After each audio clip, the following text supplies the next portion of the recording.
What's going on, everybody? Welcome back to yet another episode of Sheehan's World. Today, I have a very special guest stepping into world to add to the very diverse list of guests I have had come onto the show. He's currently my professor at Assumption University. I take his ethical responsibility in sports class, which I love so much and which has taught me so much. And today, I am having him step into the world just to talk about that, talk about ethics, talk about the importance of ethics and why it should be consistently practiced in everyday life, basically. So today I have stepping into the world, my professor, Zackary Bryant. Professor Bryant, how are you today? Very good. Thanks for having me. Of course. Thank you for coming on. This is going to be some great conversation, like I said before the show. So as I told you, I always start my show off by asking my guests where they're from and what they're currently doing in their life. So tell me, where are you from and what are you currently doing? Sure. So I'm originally from the Bay Area, California, which is just a little south of San Francisco. I stayed there for about 28 years of my life before I headed out here to Massachusetts, and I now live in sunny Springfield. And I am finishing up a PhD in physical education with a concentration in sports psychology, and I am adjunct professor at Assumption University as well as Springfield College. That's awesome. So tell me, you studied kinesiology, and you did that. Where did you go to school again? So for my undergrad, I went to University of California, Santa Barbara. If you don't know, it historically was in the top 10 party schools by Playboy's ranking. After that, I went to San Jose State University in San Jose, California. That's where I got my master's in kinesiology with, again, a concentration in sports psychology. And I'm currently finishing up at Springfield College, their PhD in physical education. Okay, so real quick to get into it, can you just explain to me what kinesiology is? Sure. It's a long answer, but I'll give you a short one. It is the study of the body and every way that we interact within the world. So it has a variety of subsystems within it, but you can look at exercise physiology, motor learning, motor development, sports psychology, biomechanics. All of that are under the umbrella term of kinesiology or physical education. Okay, awesome.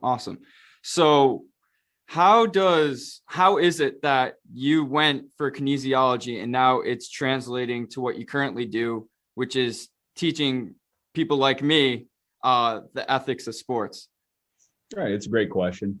So my big emphasis when I got out here to do my PhD was something else I do in my time is work with athletes on performance enhancement. So we typically do mental skills such as goal setting, imagery, body relaxation, energy management, all types of skills. So what I realized throughout that work with those athletes was that ultimately I needed to have a philosophy, because with most things, once you get to an advanced enough level, everyone essentially teaches the same skill set. And so what it becomes is not what you're teaching, but how you're teaching it, and specifically what informs your teaching. So my emphasis once I got out here was I said, I need to have a philosophy on life. I need to know exactly who I am, what I stand for, and have that come through in every interaction that I'm going to have. So through that, I started exploring, spent a lot of time in critical self-reflection, and ultimately I came up with a very simple philosophy for life, which has really helped me out. And kind of after you've developed a philosophy, you continue forward, and ideally it should inform your ethics, which could be seen as universal properties of right and wrong. I guess I should probably backtrack, say, for me, I have a very simple philosophy on life. I pursue happiness, and I pursue happiness unless my own happiness interferes with someone else's happiness and or hurts them in any way. So one caveat, I pursue my own happiness unless that can somehow come in conflict with someone else's life. Okay. All right. So yeah, that's actually what I was going to ask you, what your philosophy is behind it. So when it comes to, just pursuing your own happiness, staying out of the way of others, have there been times where your profession has come into conflict and it has, let's say, rubbed people off the wrong way or anything of that sort on your pursuit to your own happiness, of course? Yeah, it's a good question again.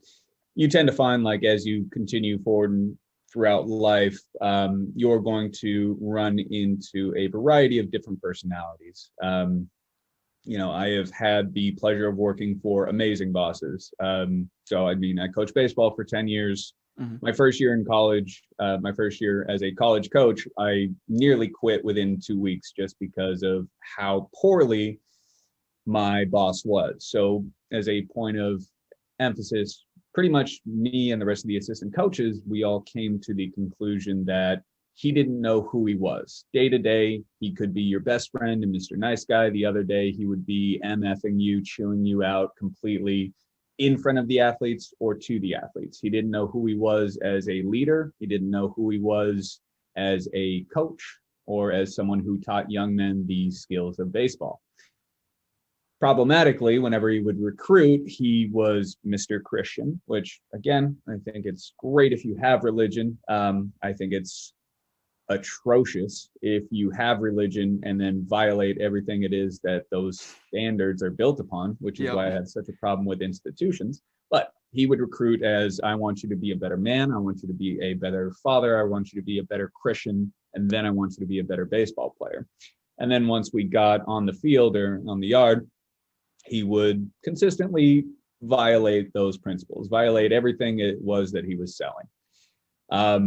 So with me, this was the first time I had, worked at the collegiate level, and this was my introduction to it. And I realized, like, what was I going to do? Was I someone who would kowtow to this person and just say yes to everything, acknowledge everything he was saying as if it was correct? Or did I need to stand up for myself, understand that I would not be promoted because I was standing for something that I believed in? Ultimately, I ended up leaving after a year. I tried to maintain the relationship as well as I could, but when I disagreed, I've always been someone where if I disagree, I'll tell you. I will tell you right away. So that has definitely come into conflict with me over the years. So that was one example. Another example is I have an amazing boss who's hired me again for the summer to continue coaching baseball. And he is someone that gave me a shot very early in my career and has always treated me well in every way. He supports me. He has aided in my process of becoming a better baseball coach. And he has always made sure I was taken care of, paid well, made special allowances to say, I appreciate what you do and I couldn't do this without you. Mm-hmm. Not a big step to take, but again, something that a lot of people don't acknowledge. So for me, I understood that, okay, this is someone that no matter what, I would move heaven and earth for. And so I got to see an example of someone that I wanted to be, of a way that I wanted to treat people, of a way that I should be a leader within the field that I chose to.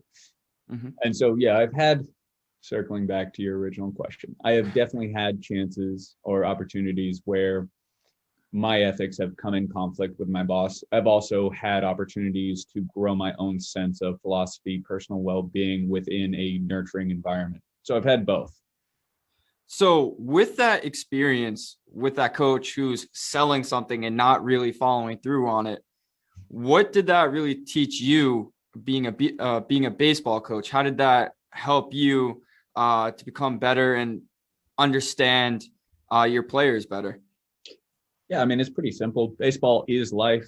You fail that much in a sport, you're going to understand how to deal with the rest of your life.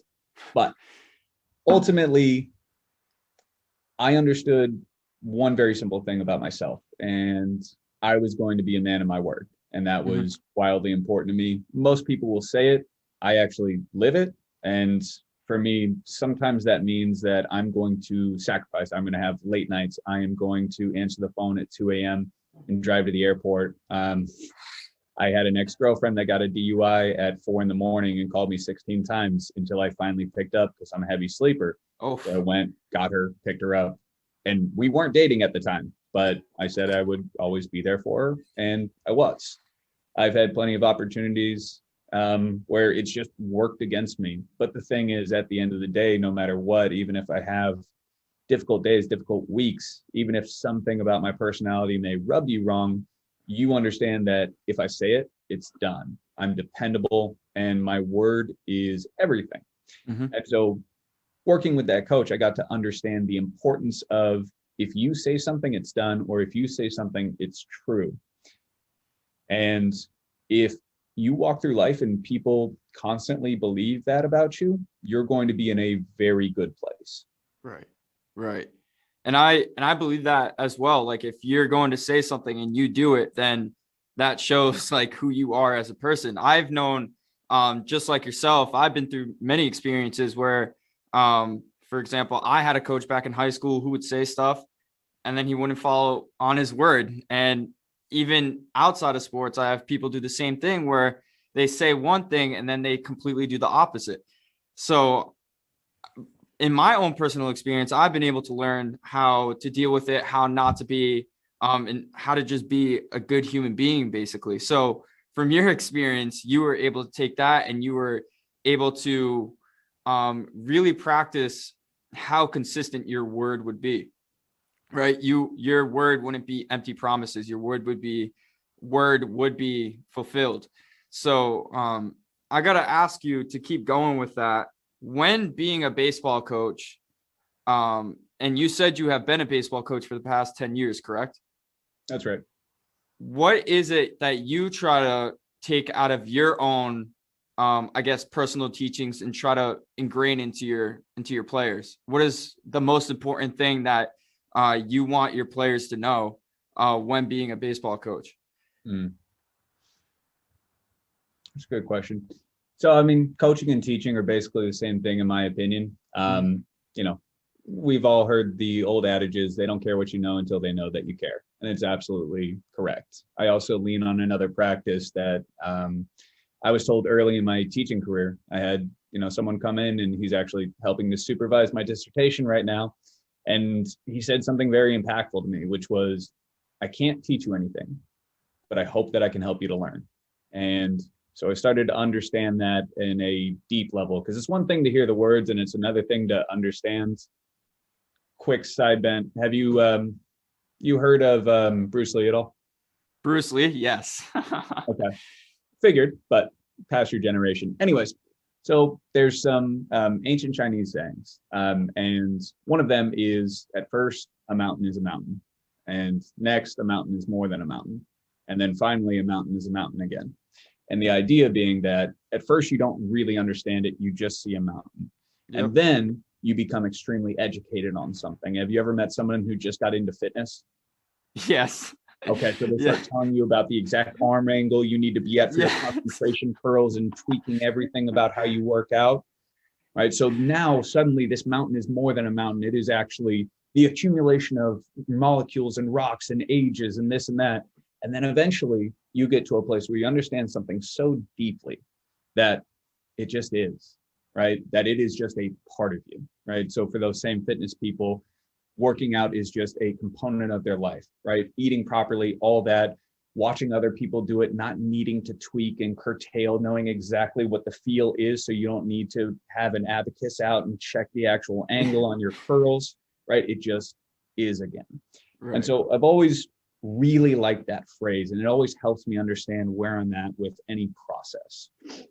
So am I at a place where I need to over intellectualize something and show you how smart I am, show you how much I know to actually prove my value? Or am I at a place where I understand something so deeply that it doesn't matter to me if I prove to you that I know more or I'm this talented, but rather what's going to come out ultimately is that through simple, calm, nurturing energy, you are then going to buy into what it is, because things are just so simple. Right. So again, think of technical sport coaching. There are some times where you need to be very technical with it, but if you are trying to explain something that is so complex as a body mechanic, as opposed to a coach that can give you a simple cue, right? Like pocket to pocket. Now for younger kids, that really helps. I'm not a running coach, right? but there are simple things within your body that will give you perfect cues that are representative of everything it is that that motion needs to have. So the idea is that, first off, as a coach, you need to explain things in several different ways, but you should understand something so deeply that you can explain it to a child, or that simple explanation could apply to the highest level of athlete and they would instantly get it as a quick fix. Circling back ultimately to what your question was, what do I want my players to take away from me? Well, what I hope they take away is that, again, I'm here to help and to guide. And so I have what tends to be a pretty hands-off approach when it comes to something like this, which at first is terrifying. There are some classes or things I teach where I don't take a hands-off approach because I don't feel comfortable in it. But where I feel in my element, ultimately I understand that it is my baseball players who drive their success. It is my students who are going to drive their own success. I'm here as a guide. I'm here as someone who is going to show you the way, and ideally do that in an affable way, in something where you kind of want to be around me, you want to work for me a little bit, but ultimately you need to have expertise within the situation. You need to understand something deeply, and in that way you can then let go of control. Right. I like how you were saying, basically the success comes straight from the player or the student itself, which I firmly believe in as well. And I think your method of doing it, whereas just being the guide, instead of being extremely technical on everything, I think is the most helpful way of doing it. You were talking about, seeing the mountain, understanding the mountain, and then, really knowing the mountain.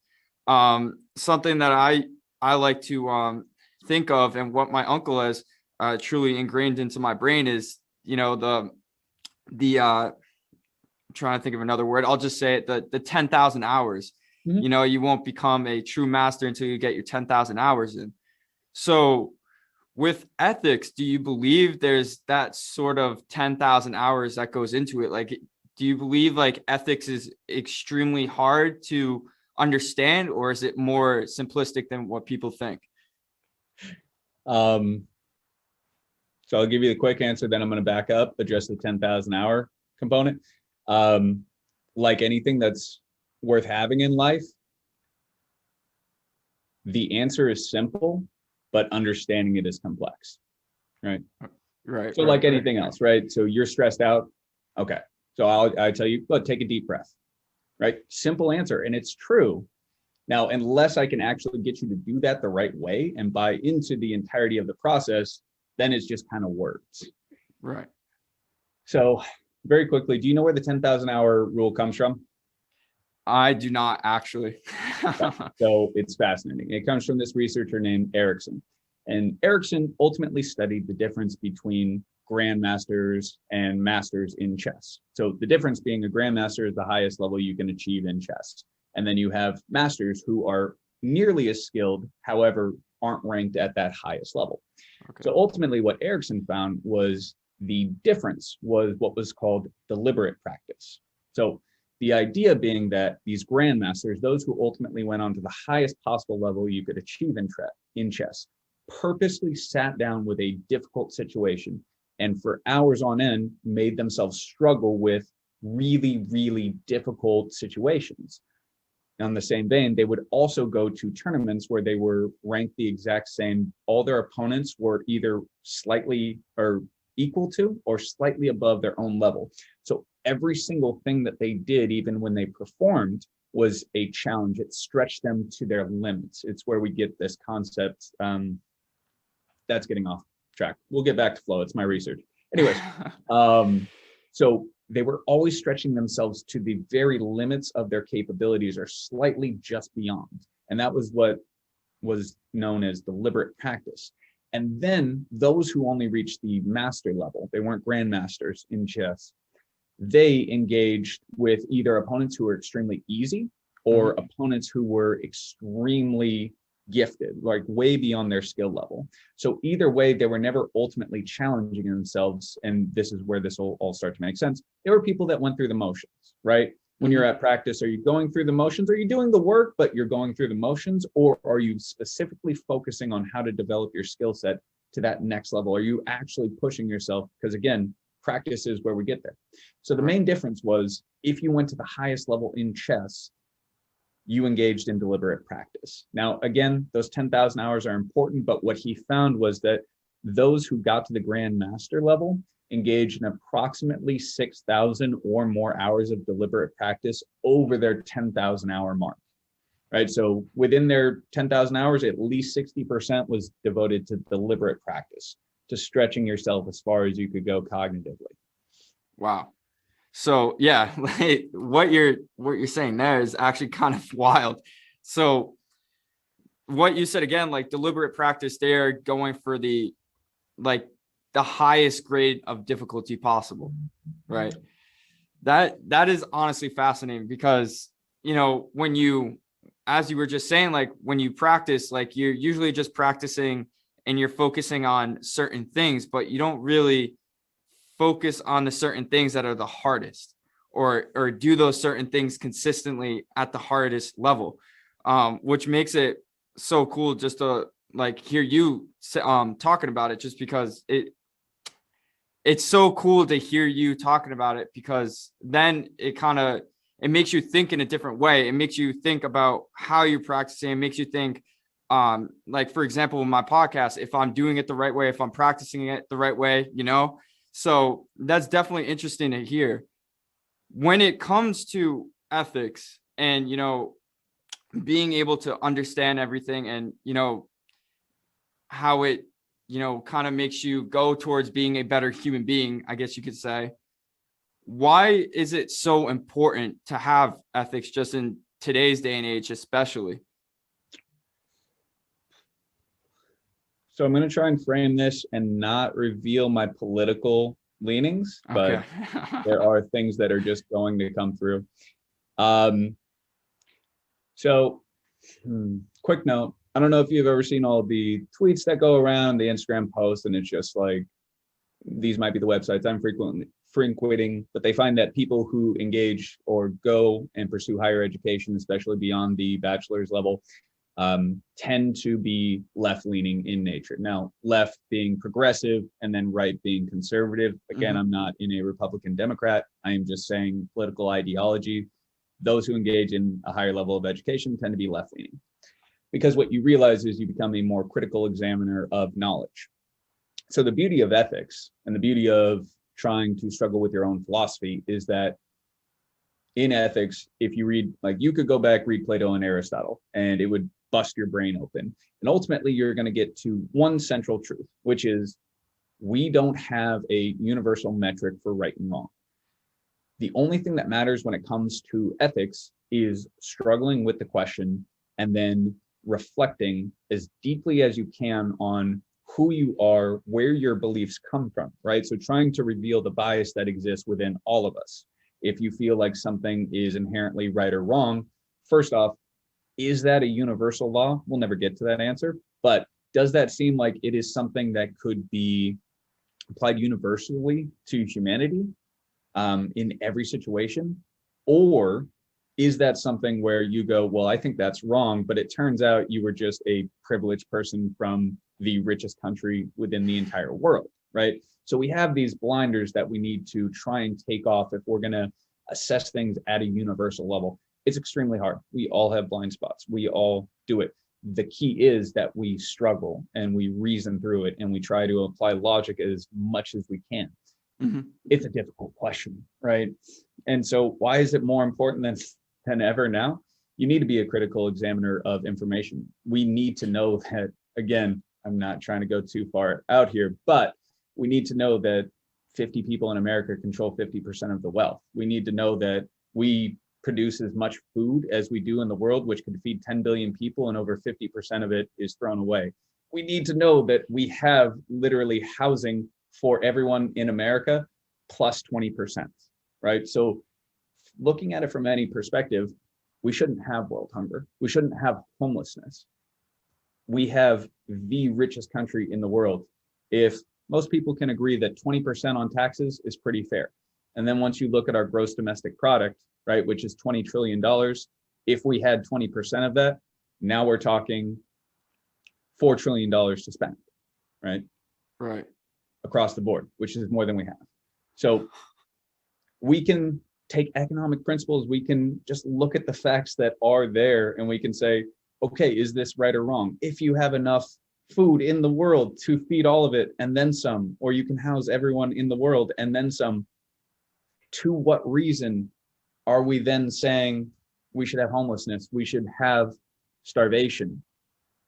Because when you start to think at it, most people will say, well, they're homeless because they don't work, right? That's a very American thing. They're homeless because they're lazy, right? They're not eating because they're lazy. We love to say that in America. And it's just like, well, is that true? Have we talked to every single person who's homeless and who's hungry? Or is this a bias that we have because we grew up in this country where we're told, well, if you work hard, you'll make it to the top. And what separates the billionaires? Hard work, except it's exploitation of workers, barring unionization, and then, having your parents have a diamond and an emerald mine. Inheritance as well definitely helps. I think that is such a, speaking of homelessness real quick, I actually tried bringing a project to the Worcester Red Sox to help with the homeless community in Worcester, and unfortunately didn't go through, basically just because they moved to the city this year, everything like that, it just didn't work out. But that's one of the very misunderstood things about homeless people, is that they just like don't want to work, or they're lazy or anything like that. Probably some of the most misunderstood people ever.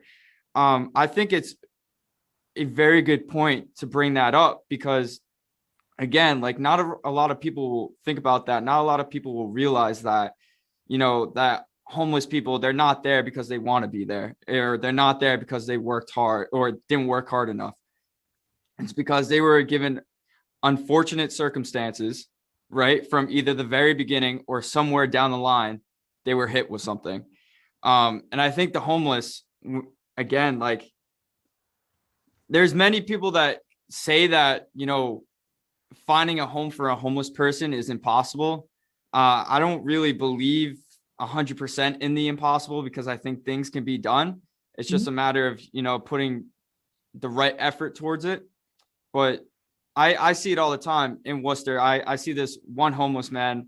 I don't know if you'll understand the intersection I'm talking about. It's right before you get on 290. It's where the Worcester police headquarters are. And then you have the health college right there. It's one of the biggest intersections. Yeah. I always see this one guy, and like, I never have money or anything to give him, which I always feel like so crappy about, because I want to help him in some way. But like the way I try to help him is just trying to make his day better. I mean, like saying hi to him, trying to have a conversation with him. Like, these people are great people. It's just that no one wants to take the time out of their day to actually want to understand them and how they got into that situation, and like what they've tried to do. Because I've seen that guy since I've got to Assumption for the past 4 years at the same spot every single day. And it's like, I tried having this conversation about one of my friends, like, what makes the homeless so hard to understand is that you can't understand them. There's a lot of things like that they can't control, whether that be mentally, whether that be financially. And it's just not easy for them to go get a job and say, hey, I got a job, because yeah, you can get a job and make minimum wage. But once you get that minimum wage, like all that money is going to go into something else, like bills or something. Like they don't have the money to actually build for themselves to get a home or get an apartment. So I think I love that you brought that up, because like homelessness is such a huge issue that people don't even want to touch upon. But it's because like people don't want to understand them. People don't want to take the time to see what it actually is. People just move on and say, oh, they just didn't work hard enough. And that's what you'll find with a lot of people, especially those you end up wanting to avoid, is whenever you feel or hear someone taking a moral high ground with you, right? That's the person you immediately want to avoid, right? Like once they either connect to, say, something, a higher power, they address some sort of thing that is intangible, but that they believe in, or that is a component of them, the way they grew up, what have you. Once someone takes a moral high ground with you, just step out of that conversation. because ultimately you'll never win. And it's kind of like Einstein used to say, is never get into an argument with a stupid person because they will drag you down to their level and beat you with experience. Wow. Yeah. That's a good quote right there. That's a good one. That's a perfect example. I've had many times where I've had to get into conversations and then it just gets to the point. I'm like, why am I still having this? Like, it just doesn't make sense. I want to get into ethics in sports more specifically. Sure. Why is ethics so important in sports nowadays? You know, with it's a great example that I've brought up in class is at the NCAA basketball tournament. Everyone saw it. I mean, the NCAA got completely exposed by giving all the men's a whole room worth of weight room equipment, and the women's side gets one little tiny rack. So tell me, why is ethics in sports so important nowadays? Well, first off, I want to address that you said a great example that I brought up. So nice self-promotion. Secondly, I don't want to get too far into it because that's your final. But wait, what'd you say? What'd you say? Did you give away a hint there? Nah, you're gonna get the day before anyway. Why is it so important? Ultimately, we're in a great place now, especially within America. Like, I have my own personal feelings about like the ubiquity of social media and our prevalence of being on the phone. However, with that being said, we are able to start understanding more narratives now, right? So we don't only have to go on the media. We don't only have to take in general our historical as well as cultural media messages from a older white person who trips as he goes upstairs to an airplane, right? Like, again, I love social media for that. Why is it so important? Because without social media, without this ubiquity of cell phone usage, we wouldn't be in a place where we could understand more diverse narratives. Like, we couldn't have had the proliferation of the Me Too movement, right? So much of what goes on that most people could agree is wrong. Like, it's wrong to have a male coach that like makes sexual advances at his female student athletes. Without a proliferation of more diverse narratives, we would never get that. So it's really important now because so many of us get into sports and love to study sports because it was this place. It's so funny. It's this place of purity, right? It is this place where it's why most of us love it, because it was a place we could go where everything else in the world fell away, right? So if you run, right, and you start to get that runner's high, all that exists is the next step for you. All that exists is focusing on your breathing. When I stepped on the baseball field, I knew I had 3 hours that was just here, nowhere else. I would come away exhausted, sweating, but I was so invested in the moment. There was nothing else that was there for me. And so we all come at this whenever we watch football, whenever we watch basketball, baseball, major sports, anything it is that we're into, we always want to get taken back to that place. We always want to understand the stories of the athletes, and we want it to exist as this pure thing. But what we need to understand and what we need to pay more attention to, like with your example of the NC2A, is that it is not. It is inherently a political place. It was inherently a place of inequality.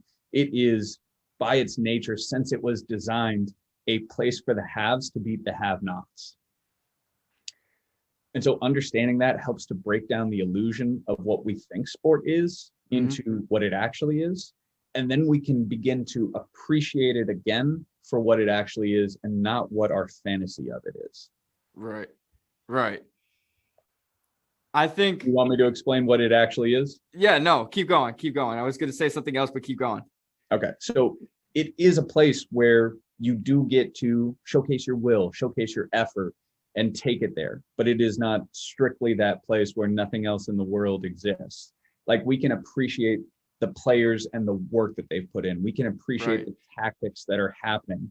But again, we don't have to pretend that it exists as this thing that's on its own island away from the world. Sport is a reflection of society. Right. So when you say like we don't have to act like it's its own place in the world, like what do you exactly mean by that? So, I mean, I saw this a lot at my master's program, right? So like right when I started studying at the master's level was when Kaepernick was taking knees, right? Okay. And exposing that, oh, hey, football actually isn't this great place, right? I put this up in one of my sport management classes. Like, do you know how many owners of color there are in the NFL? 2. Or 2. Yes. Not bad out of 32, right? So, I mean, and it was hilarious because right before, and this is what's really great about the Kaepernick that not enough people pay attention to, right before he started doing this, do you know what the NFL was concerned with specifically? What they were giving multi-10,000 fines out for? No. Touchdown celebrations. Oh, wait. Okay. All right. Yes.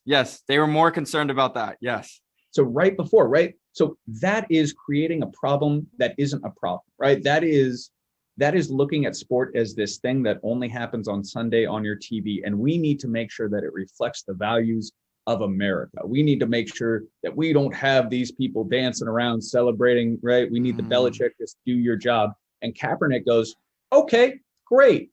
I'm a kneel. And immediately, when's the last time you heard about a fine for a touchdown dance? Immediately, the owners turned around and they go, no, that's fine. You can celebrate. Let's go back to let's talk about the celebrations again. Yeah. So that's what I mean by it's no longer this place where it's nothing else exists, where we can debate the ethics of a touchdown celebration. Right. Yeah. And now I understand because people literally use sports as a way to get away from the world. But in reality, guess what? You're still in the world. It's not, it hasn't gone anywhere. And what you said, like using the Kaepernick example, like it's there. Like it's there in the NFL. And I like the example of what you use, like how many, owners there are that are minorities. Like I didn't realize that. I was saying 0 because that's what I truly thought, like just thinking off the top of my head, because that's as I think of the top owners in the league, like Jerry Jones or the Robert Krafts, the all those owners, that's what I first see. But I never even actually realized that, which is crazy on my end. But to keep it going a little bit, like, as you said, like it's not really getting away from the world. I'm trying to think of a way to put this, but I can't really think of it right now. When it comes to, looking at this stuff and having to understand that it's not going to be taken out of the sport, especially now, like what we see with the Black Lives Matter movement, all the movements that are now integrated in sport. What do you believe will come about this in an ethical standpoint? Do you think that, as you just used an example, do you think they'll try to focus on touchdown celebrations rather than focusing on an issue that should be focused on? Or will they focus on, you can't wear these color shoes in the NBA? Or, do you think there will still be ways to try and get away from that? Or do you think with everything that's happened in the past year that they'll try to embrace it now? It's a good question. So from a player's standpoint, I think they're feeling more empowered now to use the platform that they have now more than ever, especially with social media. And if it's not written in their contract, if they are allowed free reign to what they're allowed to say publicly via their own handles, I think we'll continue to see a push for progressive movements within the athletes themselves. I think it's in the owner's best interest to get away from that as quickly as possible, create a new situation. So an example I like to think of is, when's the last time you heard about Trump's taxes, right? Not that I care one way or the other, but it went from what should have been one of the biggest political scandals maybe ever to not existing in 3 weeks. They shifted their narrative immediately to a different thing, right, regarding him. But that's what the owners are going to do, right? As I think about it, MLB is constantly, now I think they're trying to live within a COVID world, but they are constantly shifting rules right now. Like what are we talking about with NBA? Well, we're talking about, well, does a shortened season really count? Like baseball fans, all the people that want to talk crap on the Dodgers because they won half a World Series, right? So Right. we watch, and especially as if you're consuming ESPN because you have Hulu Plus with ESPN, right? Like go. If you have access to that at all, commentary is regarding, oh, is this right or wrong? Should we be having them go back to back, this and that? The narrative is never around that. Guess who owns ESPN, right? It comes from our corporate overlords, right? The people with the money, it's in their best interest to shift that conversation away. I think we're going to see a clash between the players and the owners. But again, if you're the owner and you can control enough of the message that gets across to the fans, eventually the fans are going to be like, you know what? I don't care. Just play the damn game. I want to see my sport. Or even if they don't necessarily subscribe to that notion, it is just like, oh God, another progressive movement. I get it. Like, come on, I wore the shirt. Haven't we done this already? And again, like that is definitely more of a perspective you're going to see from people who look like me who are making over $100,000 a year. However, it is what it is, right? Like eventually sport is that escape. And even though we are currently facing the realities of society now, without the athletes continuing to use their platform to push for a progressive movement, it will go away because that's all the owners want to do is push that story away.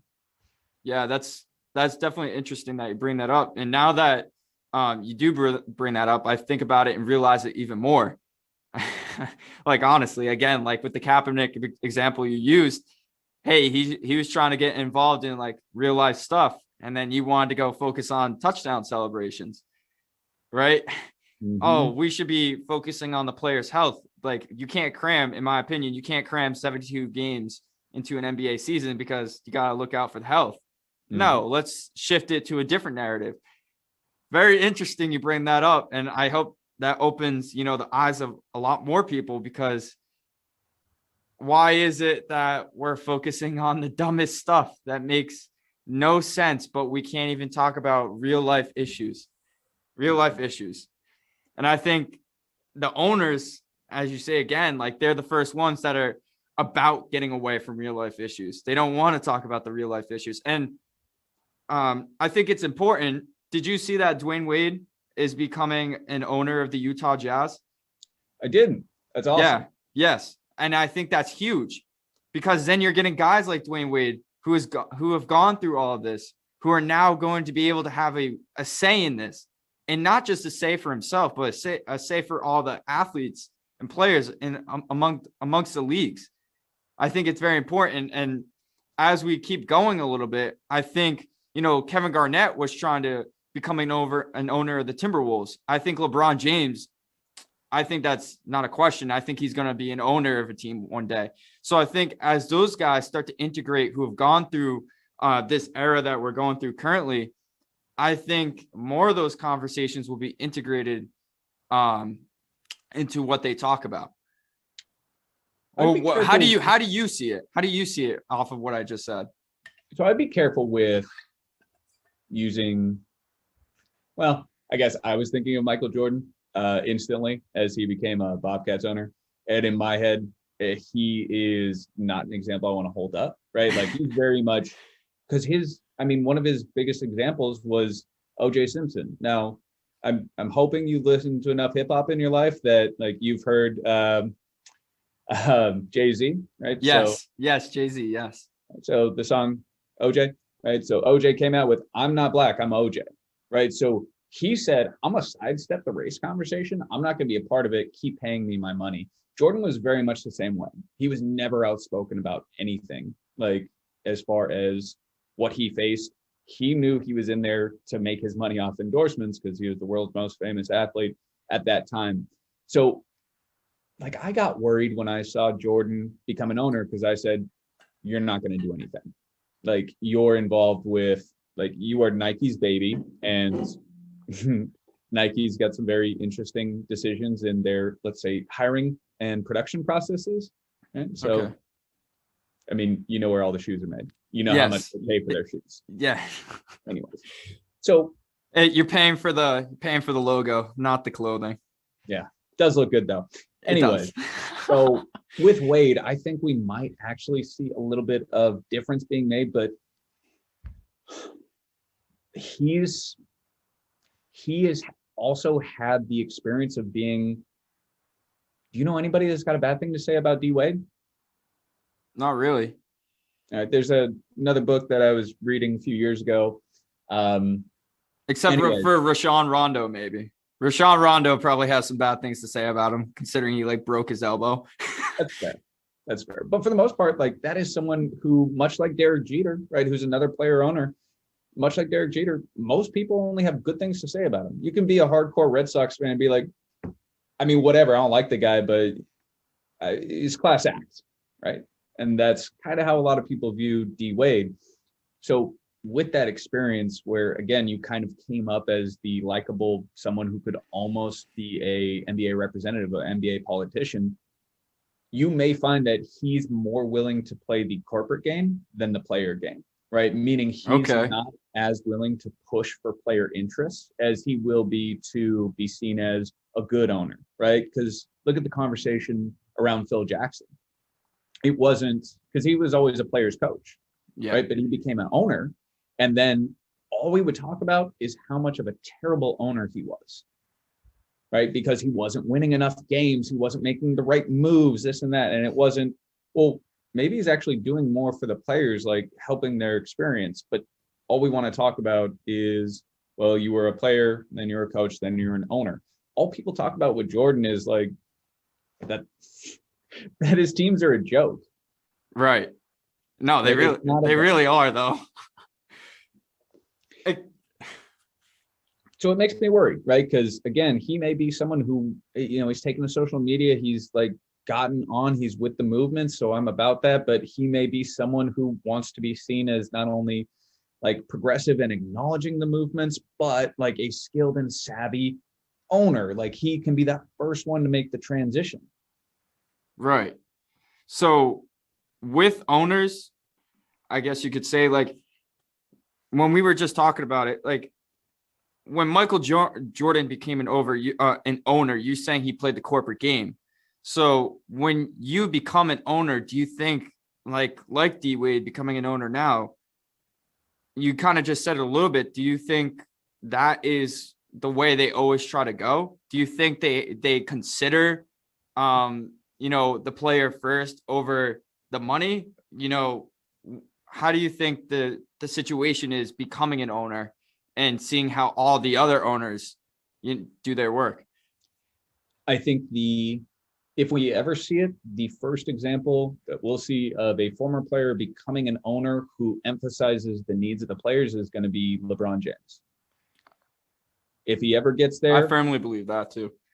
I mean, for whatever reason, I just hate him as a player. However, he's probably the most wonderful human being I've ever heard of in my entire life. I mean, pays for kids within his community to go to college, like continues to give back, and he does it quietly. I mean, he quietly gives back and uplifts his community, making it a better place to actually live. Like he does that wherever he goes. He's still with the same woman. For God's sakes, he's a professional athlete that, at least at this point, doesn't have a public scandal about it. And he's one of the world's most famous. Yeah. Even Kobe Bryant, rest in peace, man. Like, you got caught bad. So he's probably one of my favorite people in general. I think he'll be the first one who can actually make a shift, because not only has he made great lifetime earnings within like his NBA salary, he's got $1 billion from Nike. I'm pretty sure he's invested that to a good place. So if he wanted, I think he could be the first person who could go beyond that and just say, listen, I am here to enhance my players' experience, to support them in whatever way possible. And I'm going to do that because this is what's important to me. I have to firmly agree with you. Firmly. Like LeBron James is the one dude who's going to let his voice be heard, no matter who it is trying to argue with him, no matter who is standing in front of him. He's going to say what's on his mind. And I hate LeBron James as well, because he's been owning the Celtics for the past like 12 years. Thank God he left the East. Thank God. But but yeah, like LeBron, like I can see him being, that the first owner, a revolutionary owner, I guess you could say, because he's going to be the one that's going to attack not first world, just world issues rather than what is an issue on the field, like a touchdown celebration. You think LeBron cares about a touchdown celebration? He'd rather see the guy celebrate, right? He's going to attack like the issues in the WNBA, right? Where they had their issues going on, where they have their viewership issue, where they had the issue with the team owner who was a representative of Georgia, I believe, correct? Or I'm Sounds pretty right sure. to me. Yeah, she was a representative of Georgia.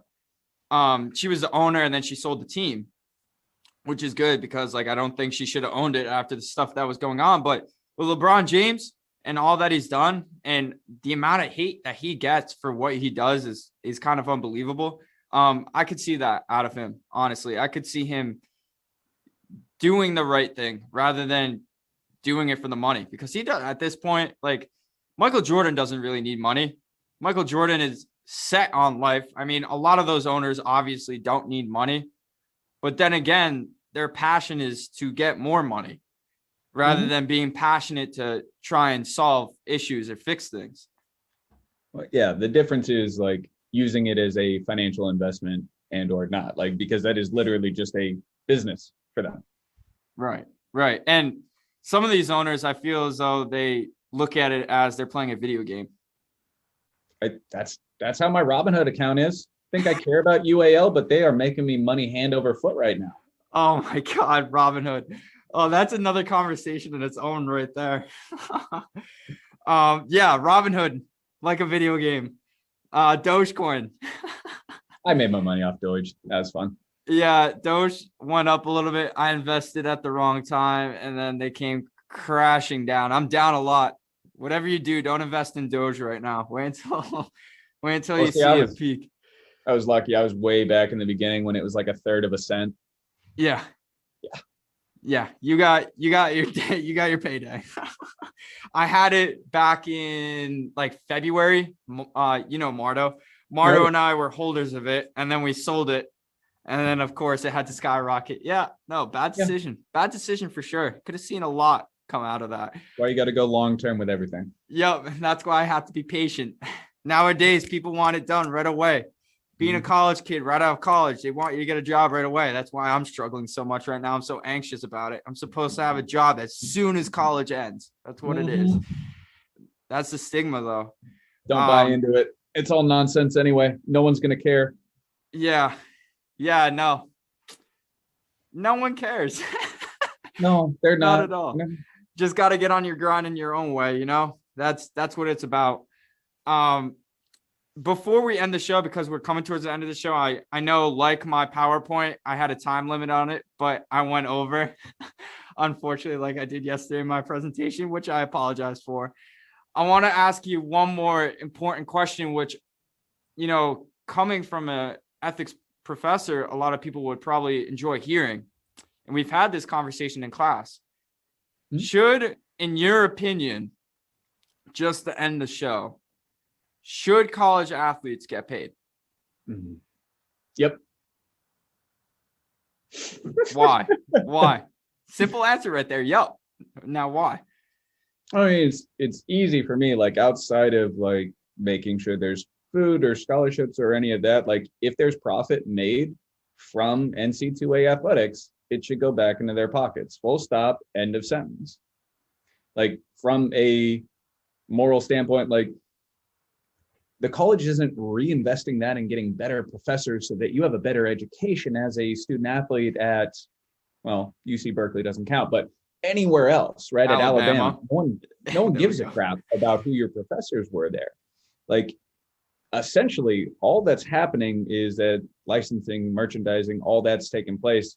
And whoever ultimately like your conference is, that's kind of where the big money's coming from. Then it's getting shared out. But okay, great. It's awesome that we have football coaches that are making $5 million a year.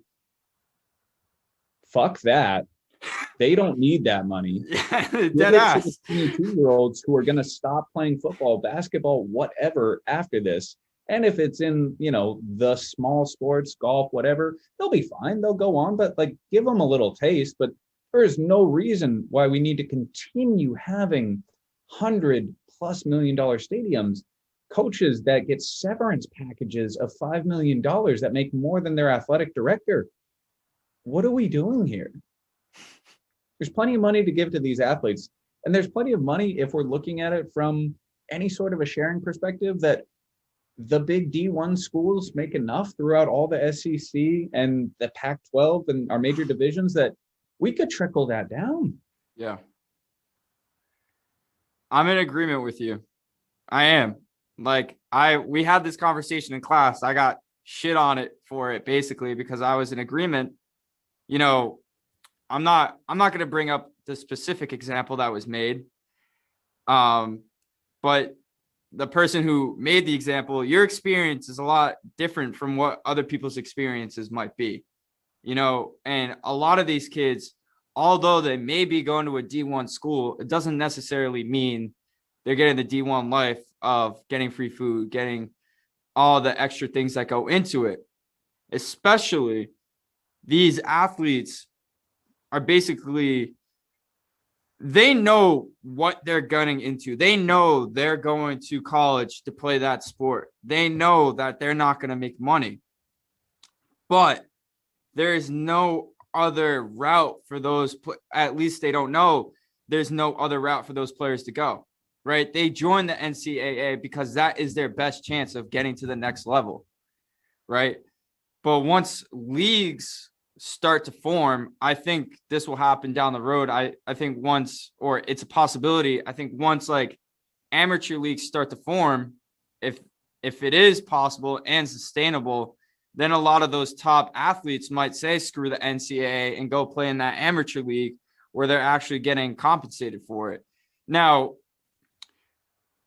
yes, the SEC, all those massive conferences, if people just do the simple 30 seconds of going on Google and searching how much did the SEC made, how much did the Pac-12 made, yes, there's definitely enough money there to go around.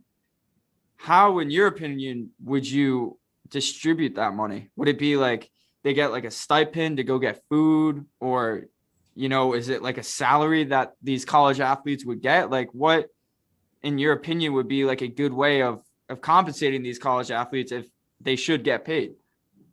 Yeah, complicated answer, right? There's no simple way to do it. Again, it takes a more financially determined mind than I have. Like I kind of know a few simple truths about numbers and then I move on with my life.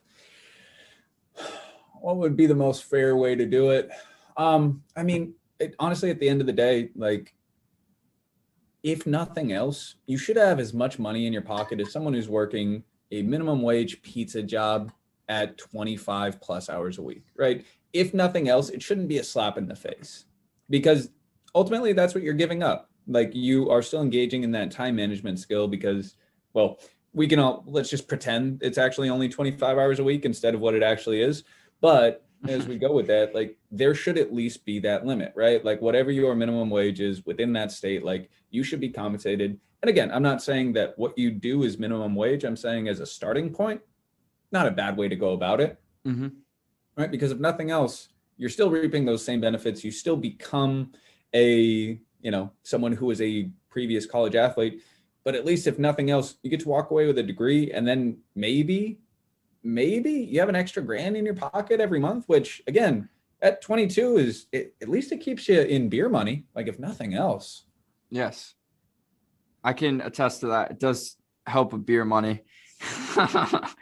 But yes, like another thing that comes from, these big time college athletes is they don't even have the time. Their full-time job is doing that sport. Mm-hmm. And a lot of people, there will be people out there that say, well, they have the choice to do that sport or not. So like they could quit the sport and go get a job. Like, no, like that is their job. Like they feel they can reach the next level doing that, then that is their job currently. Then that they are practicing to get to that level. Listen, they absolutely could. And again, if we were comparing it to a situation that used to exist within this country where you could work 800 to 1,000 hours in one calendar year, which by the way is part-time, is 20 hours a week. If you could do that and pay your tuition as well as your rent, great. Like I am with it. If that was a situation that existed for these athletes, 100% you're right. And maybe we reprioritize here. But the fact that most of our parents, grandparents who went to college have the ability to look back and say, well, I worked minimum wage and I paid for everything in school. Well, the value of your dollar at that point was so extreme compared to ours, because the median income has not shifted in the last 50 years. And inflation has done what inflation does. Right? So if we existed within that reality, yeah, that's a different conversation. We exist in ours, where you are talking at a minimum wage standpoint, you would need to work, let's just use assumption, for example, you would need to work 6,000 to 6,500 hours in a year to cover food, rent, tuition, assuming you had no academic help at all. Let me just do the math here. Calculator on my phone. See how many hours there are in a year. Because again, typically someone who works full-time works 2,000 hours. So if we have 24 times 365, great. So you would have an extra 2,000 hours a year to sleep. Basically. Mm-hmm. Okay. So that answers that question. There's that. So college athletes, again, they don't get the time. They basically get exploited for their time. Mm-hmm. And all that money, once again, goes into the pockets of the people that probably don't need it that much. There it is. That's how I want to end the show right there. It's easy. It's simple. College athletes should get paid. There's just, we got to figure it out. There's definitely a lot of money to move around. There is. So since we are coming towards the end of the show, I just want to say this was an awesome conversation. I want to thank you so much for doing this and stepping into the world and taking time out of your day. Because I know being a professor, you're probably a busy man. So you got a lot of papers and all that to grade. Oh, yeah. Yep. Besides doing your research, right? Because you are also researching. Is there any way for people to find you at all? Is there any accounts that you want to plug in to the end of this show for people to follow you or anything like that? I mean, I don't do it for the follows, man. But yeah, I mean, I have an Instagram. I don't use Twitter. I should, though. But yeah, pretty much only on Instagram. And then my email is just kind of widely available in case anybody ever wants questions, answers, all that. Yeah. So you can find them all through that. If you do want to actually get to know Professor Bryant here, take his class, Ethical Responsibility in Sport, right? It's a great class. I highly, highly suggest you take it, because if you want to have a better understanding about the world in sports and outside of sports, this is the class that will help you with that for sure. So again, I want to thank you so much for stepping into my world. This was an awesome conversation. A lot to be said on this show. Everyone, you can find me at Sheehan's World Pod on Instagram, Sheehan World Pod on Twitter. I have been extremely active on the Instagram. I have a giveaway going on right now, so make sure you check it out. Until next time, can't wait to have you step into my world again. Thank you so much, and I'll catch everyone next time. Peace out.